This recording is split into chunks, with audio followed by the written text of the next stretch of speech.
Algebra 1, Wednesdays we wear pink, 9:16, except for during spare week.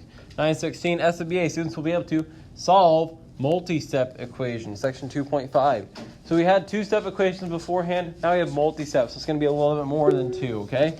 Now some of these are actually going to be similar to what we had to a couple of those on the homework with the parentheses, because those are technically multi-step. I snuck them in there early to see how you guys would do with them.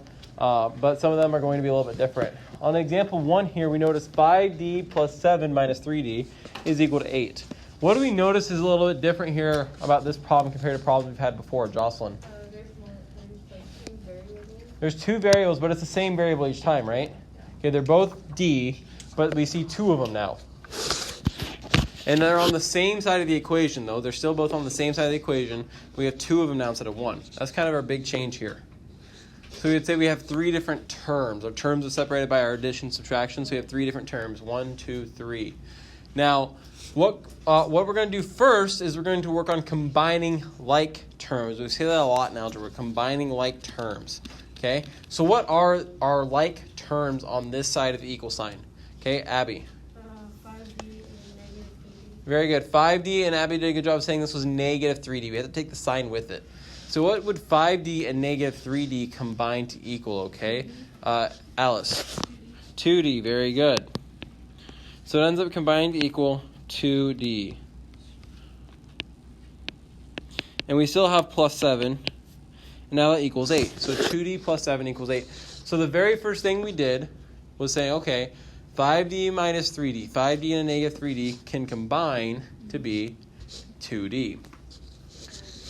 Now you might be wondering, Mr. Kossel, but since we're moving things and we're combining things, don't we have to do the opposite of negative 3d? And I say that's a great question. So because it's on the same side of the equal sign, because it's on the same side of the equal sign, we do the same signs as what's there. So because it's negative, we do the negative. Now when they're on different sides of the equal sign, we do the different sign from what's there. Does that make sense? Same side of the equal sign, we do the same sign as what's there. Different sides, different signs from what's there.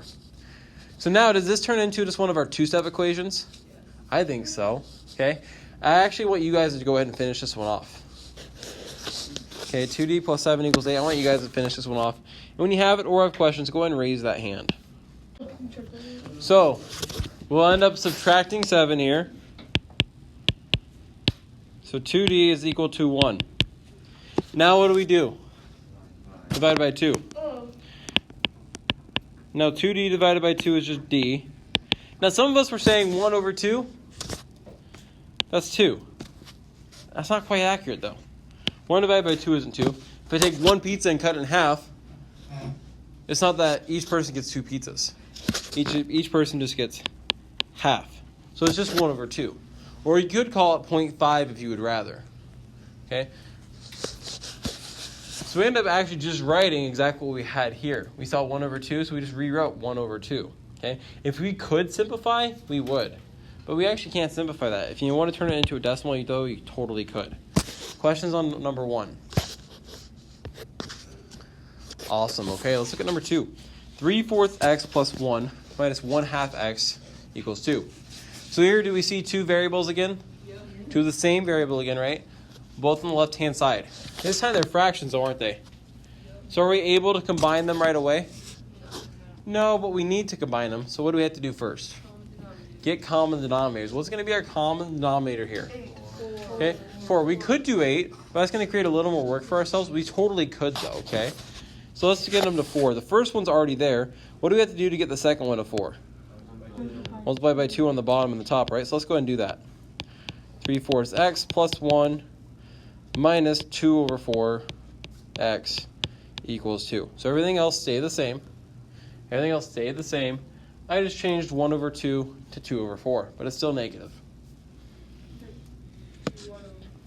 So now we look to combine like terms. It's negative. Yeah, So what would we get when we combine 3/4 x and negative 2 over 4x? 1 over 4x. We still have plus 1 though, and that's equal to 2. So 1/4 x plus 1 equals 2. Josh, what would you do now? Yeah, I would subtract 1. I think it's a good math move. 1 minus itself is 0. 1/4 x equals 1. Alrighty, Jaden, what would you do now since you have 1/4 multiplying with x? Okay, we would divide by 1/4. What happens when we divide by fractions we were talking about earlier? Well, we can't really double fraction. Then we get Is it multiplied by the reciprocal? exactly right. You nailed it. Okay, so and you even had a great explanation there, saying, okay, well, we'd get a double-decker fraction. It'd end up looking like this. It looks really funky. That gets confusing. So we're going to multiply by the reciprocal, which is 4/1, which is the same thing as 4, right? 4/1 of 4, same thing. Do you remember that phrase, 6 in one hand, half a dozen in the other? Okay. So 4/1 and 1/4, those reduce. So with x, and what's x equal to? 4. Questions on that? Oh, okay, you guys are doing great. Let's go ahead and flip the page. This is a really short one, isn't it? Isn't that nice? All right. Multi-step equations using the distributive property. So we're just throwing in some distributing. So what do we think our first step is going to be on number 1? Distributing our 4. Very good, Abby. 4 times 2x? 8x. What's 4 times 1? 4. 8x plus 4 minus 5x equals 10. Now, does this turn into just what we had before? Yeah. Totes. I want you guys to try it. When you have it or have questions, raise your hand. Okay. So once again, combining like terms, subtract 4, divide by 3, and we are Gucci gang. Okay, let's look at number 2. What do we think might be the difference here on number 2 compared to number 1? There's 2. There's 2, so we have to distribute how many times? Twice. Twice. Now here's the thing. Let's talk about this up here real quick together, okay? How do you multiply 3x? 3 times x is what? 3x. 3x. Oh. That's how. Pretend there's a 1 in front of the x. What's 3 times 5? 15. 15. Now here with this negative, we have to be so careful. We have to be so careful. Okay? Here's our common mistake. Here's the common mistake. We say, okay, 2 times x is 2x, we have a negative, so it's negative 2x. Then we say 2 times negative 1 is negative 2. Not so fast. We've got to be careful. We're subtracting all of this. So we can really, it's best for us to think of this as plus a negative 2 to help with our distributing. So when you have negative 2 times x, yeah, it's a negative 2x. When you have negative 2 times negative 1, what do we get? Positive 2. See how that's tricky? Yeah. Okay? So we need to be super careful with that negative, okay? A way that I saw earlier, Ava was actually doing this one. Ava, do you mind if I highlight the way you just did it? No. Okay, cool beans. So if I look at the way Ava did it here, and I just rewrite the same thing.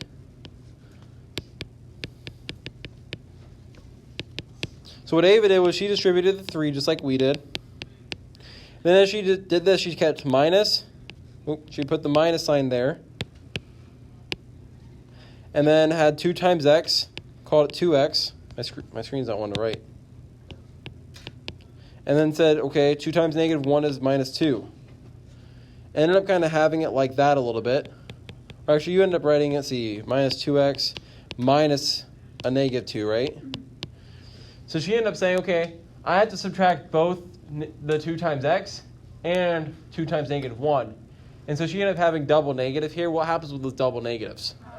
Which end up being a positive. So do we get the same thing? Yeah. Yeah, we really end up getting the same thing. It's just one looks like it has 2 plus signs because we end up changing the signs. Otherwise, same exact thing. All right, let's go ahead and finish off this problem. 3x plus 15 minus 2x plus 2 equals 7, okay? Abby Simmons, what would we do?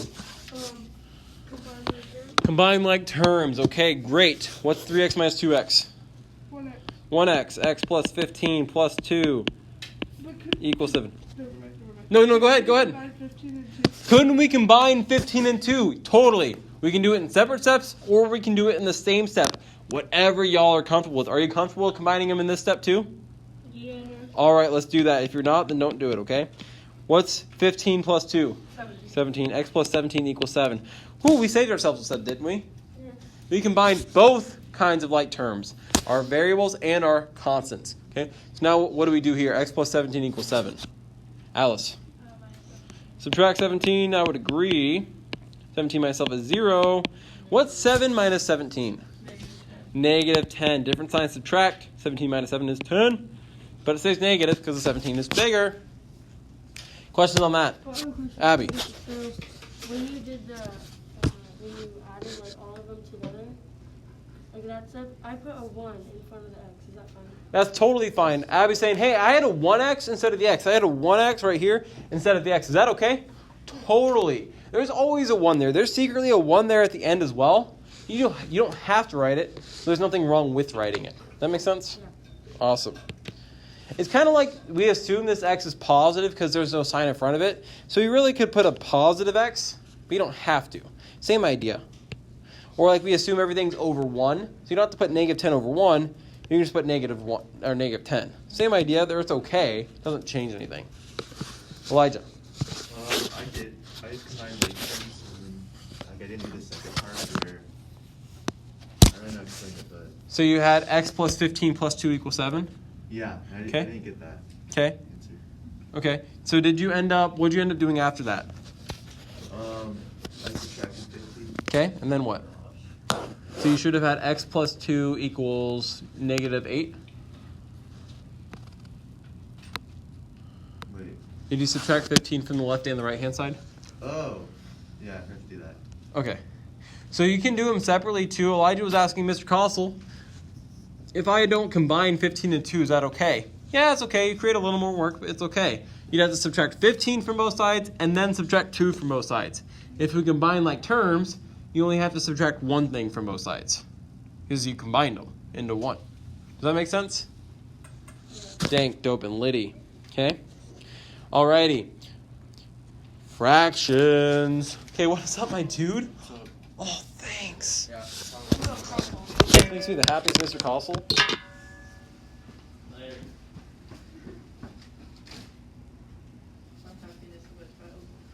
Yes.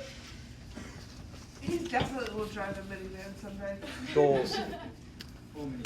Fractions. Fractions. Oh, Coles, okay. Fractions. We're a loss.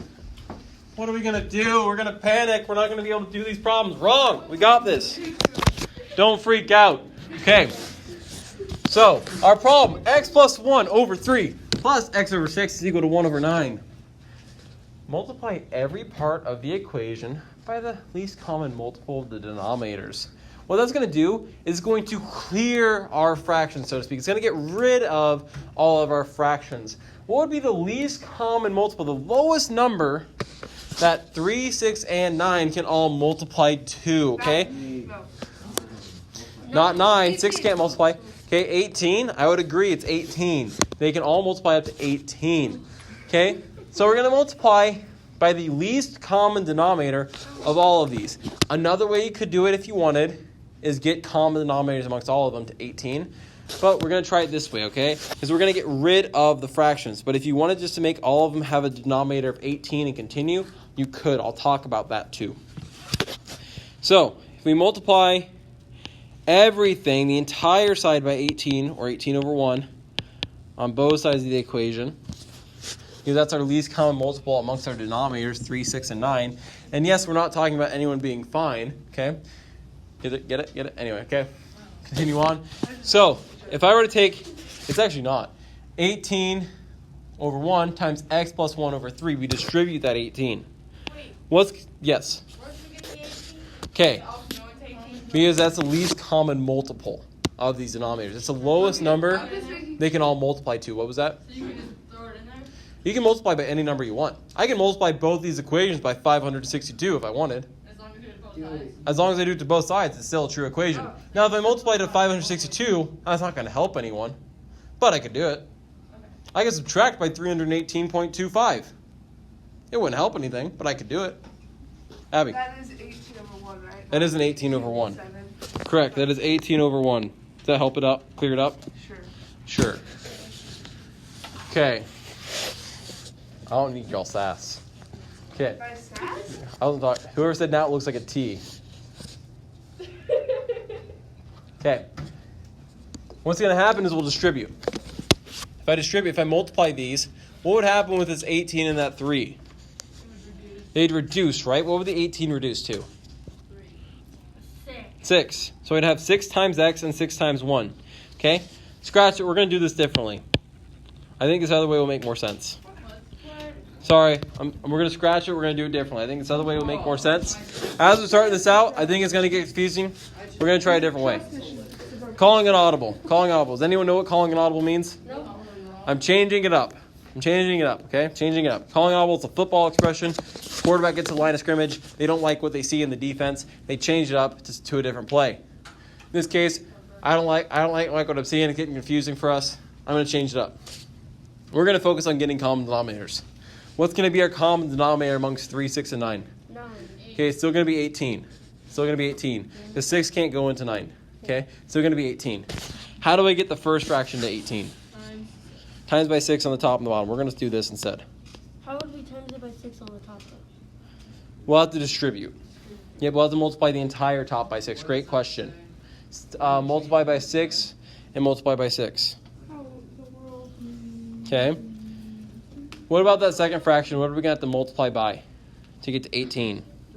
3 on the top and the bottom. What about the fraction on the right? What are we going to multiply by? 2. 2. So we're doing this. We're going to get common denominators. We're going to get common denominators. All right.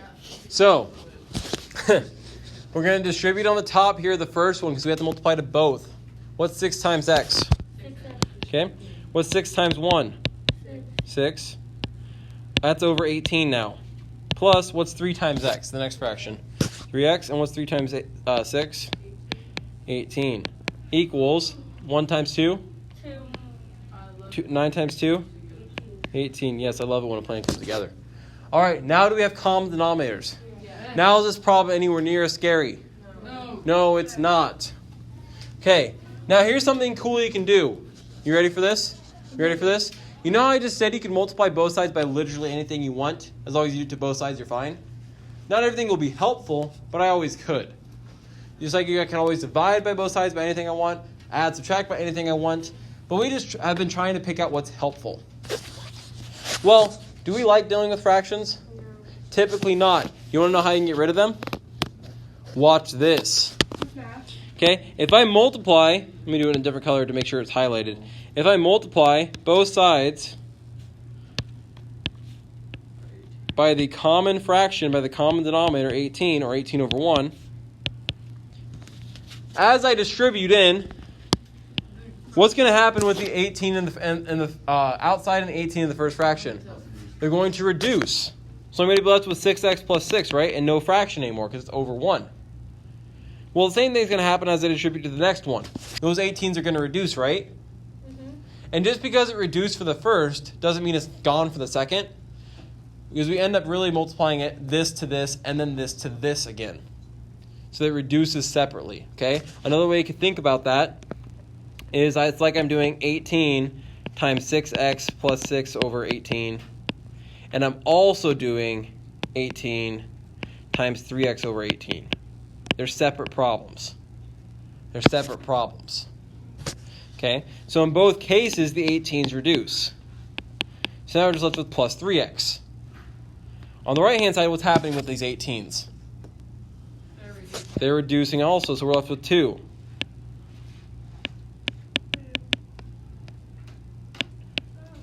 All of a sudden, do we have any fractions anymore? No. Because we multiply by the common denominator that they all shared, we end up getting rid of the fractions.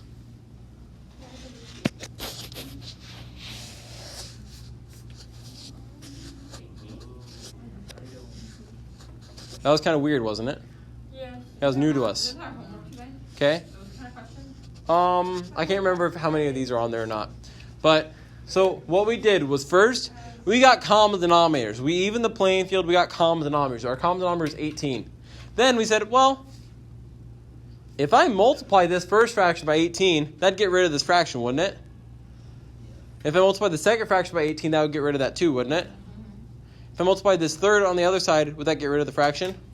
Yeah. So we said, okay, let's multiply the whole side by 18 and on each side. We can do that. We can multiply both sides by the same thing. As long as we're doing it to both sides, we could do anything, really. But just not everything's going to be helpful.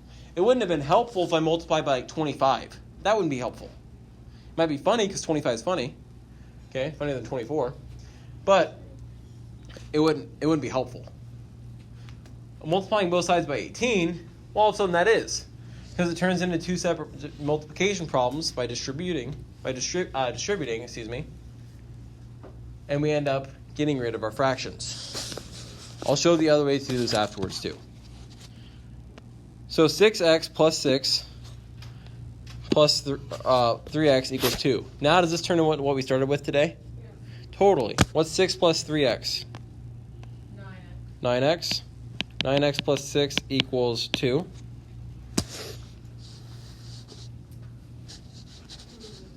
9x plus 6 equals 2. Subtract 6. 9x equals negative 4. Now what? Divide by 9. Are we going to end up with a fraction? Yeah. That's okay. Can we reduce 4 and 9? Nope, nothing goes into both of them. So our answer is just negative 4 over 9. And we're okay with that. What do you have to divide on those? You don't have to make it I'm okay with your answer being a fraction. You don't have to make it a decimal if you don't want. So you have to simplify fractions as much as you can, but you don't have to make it a decimal. I thought that since we're going to divide it over here, to divide it over here too. So a fraction just means that we are going to divide it, but we don't have to actually finish the division when it's a fraction. Some teachers have different preferences. I'm perfectly okay with it staying as a fraction rather than turning it into a decimal by finishing the division. I'm perfectly okay with that. Fractions are numbers too. Now, I think I lost some of y'all on this green to orange here, on that green to orange transition. So let me show you what you could have done instead over here. If I continue off that green, 6x plus 6 over 18 plus 3x over 18 equals 2 over 18. Well, since these have common denominators, could I combine like terms? Yeah. Yes. So I could combine 6x and 3x and get 9x plus 6 over 18 is equal to 2 over 18. Well, now at this point, we saw equations like this before, right? We had one of these like in our warm-up, and we'd have to multiply by 18 because the 6 is part of the fraction. So if we multiply by 18 or 18 over 1 here, 18's reduce, we're left with 9x plus 6 is equal to 2. Is that where we ended up being right over here anyway? They get to the same spot. So you can keep it as that and just do that? Yep. Okay. So if you wanted to go from the green and then really just continue on from the green over to here, you could. If that makes sense to you, great, do it that way. If the other one made sense to you, doing it in the orange, do it that way. Whatever makes sense to you. They're both okay mathematically. Questions on that? Okay. I'm going to erase this so we can do our next problem. And our last problem for the day. Alrighty. 1/2 plus a over 6 is equal to 1 over 3. 1/2 plus a over 6 is equal to 1 over 3. Yes, Raquel?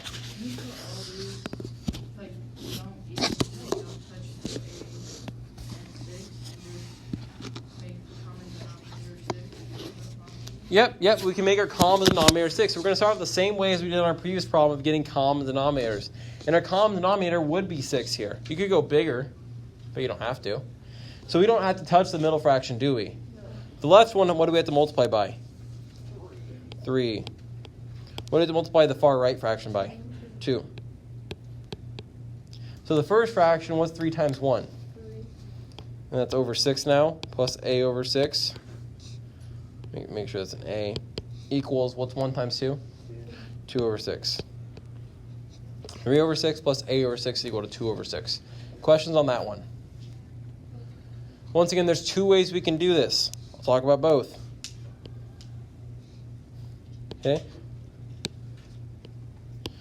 These arrows are just showing the different ways we can do it, okay? And I'm going to do them in different colors too.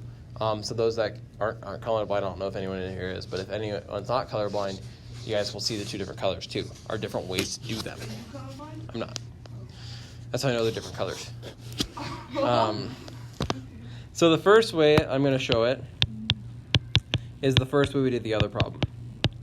I'm going to multiply both sides by 6, or 6 over 1 to get rid of the fraction. As I go through and distribute the 6, those 6's are going to reduce, and I'm going to be left with 3. As I go through and distribute the 6 to the a over 6, the 6's are going to reduce. I'm left with a. On the right-hand side, 2 times 6 is 12. Or excuse me, I did that wrong. The 6 are going to reduce over here as well, and we're left with 2. I don't know why I call that 12. Jaden. You basically just remove the entire bottom half. Yeah, we end up removing the bottom half, so to speak, but this is the math why it's okay to do that. Yeah, that's essentially what the result is. This is the math on how we get there.